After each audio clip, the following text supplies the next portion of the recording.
Hello friend, इस video में हम वेन डायग्राम के बारे में डिस्कस करेंगे।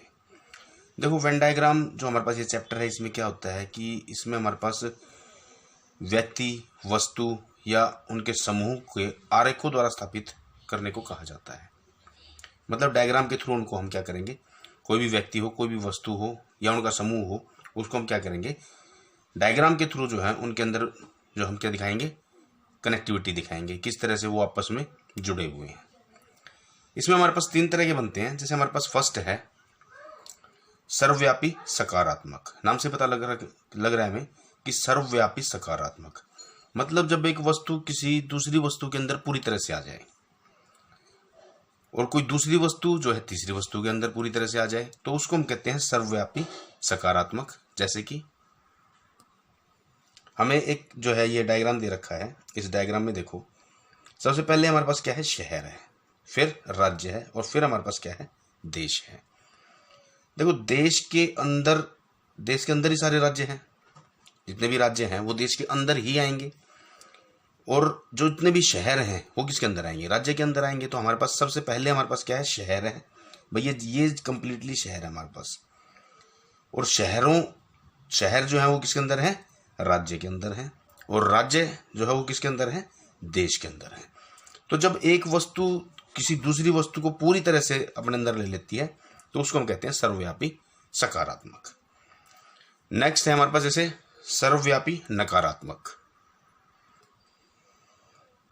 इसमें क्या होता है हमारे पास कि जब एक वस्तु का, नाम से पता लग रहा है सर्वव्यापी नकारात्मक, मतलब जब किसी का किसी से कोई संबंध ही ना हो।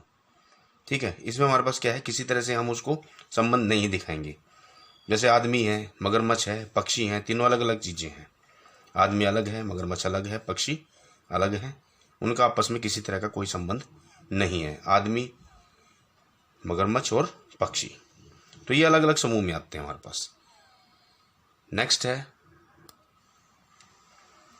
हमारे पास अंशव्यापी। अंशव्यापी का मतलब है हमारे पास जब उनका आपस में कोई संबंध हो। ठीक है, इस प्रकार के प्रश्न में दो वस्तुएं आपस में संबंधित होती हैं। ठीक है, और एक दूसरे का भाग जो है उनका आपस में, जैसे हमारे पास एग्जाम्पल है, मिलता है। जैसे आदमी है, लेखक है और शिक्षक है। आदमी, ये कंप्लीट आदमी है हमारे पास, ये जितने भी थे ये सारे आदमी हैं। लेकिन इन आदमियों में से कुछ लेखक भी हो सकते हैं, और जो लेखक हैं उन लेखकों में कुछ शिक्षक भी हो सकते हैं। शिक्षक में लेखक भी हो सकते हैं, और आदमी ही शिक्षक होते हैं। तो इसमें हमारे पास क्या है, जब हम मतलब जैसे अंशव्यापी हो गया है हमारे पास, भाई किसी का भाग कुछ उसमें मिल रहा है, किसी का भाग कुछ उसमें मिल रहा है, तो ये है हमारे पास अंशव्यापी। तो हमारे पास मेनली तीन बनते हैं। ठीक है, फर्स्ट है सर्वव्यापी सकारात्मक, जिसमें हमारे पास क्या है, आपस में सारे एक दूसरे के अंदर आ जाते हैं। फिर वह भाई सर्वव्यापी नकारात्मक, जिसमें हमारे पास कोई किसी के साथ नहीं होता। और तीसरा है हमारे पास अंशव्यापी, जिसमें हमारे पास कुछ कुछ होते हैं। इसके कुछ एग्जाम्पल्स लेंगे हम, ठीक है, और उनको अच्छी तरह करेंगे। अभी आई होप आपको समझ में आ गई होगी। अगर समझ में नहीं आई है तो जब हम नेक्स्ट वीडियो में एग्जाम्पल लेंगे उसमें मैं आपको कंप्लीट करवा दूंगा इसको।